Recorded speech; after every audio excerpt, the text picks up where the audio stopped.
নমস্কার, হেলথ কেয়ারে সবাইকে শুভেচ্ছা। আজকের গর্ভাবস্থায় থাইরয়েডের সমস্যায় কি খাবেন কি খাবেন না এই নিয়ে আজকের ভিডিও।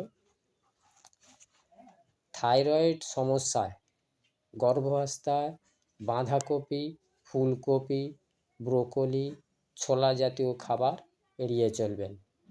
এছাড়া দুধ জাতীয় খাবার, পনির, চিজ, সর্ষে, মূলো, সয়াবিন, রাঙা আলু, পাকা কলা, চা, coffee, process food, cold drink যতটা সম্ভব এড়িয়ে চলতে হবে।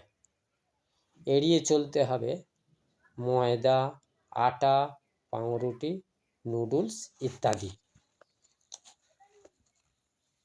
সবুজ শাকসবজি, লেবু, টমেটো, ক্যাপসিকাম,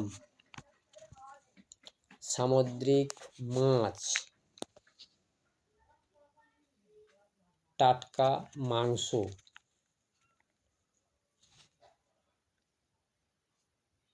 গমের আটা,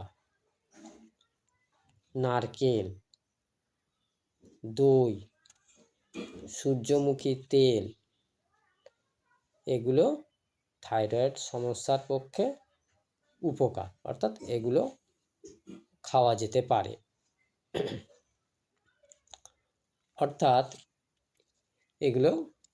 পারে।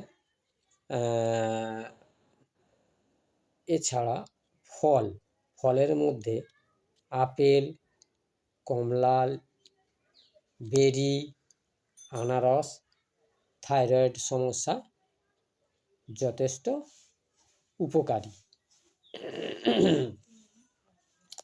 তাহলে এই সমস্ত টিপস আপনাদের দিলাম যে গর্ভাবস্থায় থাইরয়েড হলে কি খেতে হবে আর কি খেতে হবে আর কি খাবেন না, কোন খাবার, সেইগুলো আজকের ভিডিওর মারফত আপনাদের জানালাম। আপনারা বেশি বেশি করে লাইক করুন, শেয়ার করুন, যাতে করে আমি নতুন নতুন ভিডিও আপলোড করে আপনাদের সামনে উপস্থাপনা করতে পারি। আজকের পর্যন্ত এখানেই ভিডিও শেষ করলাম।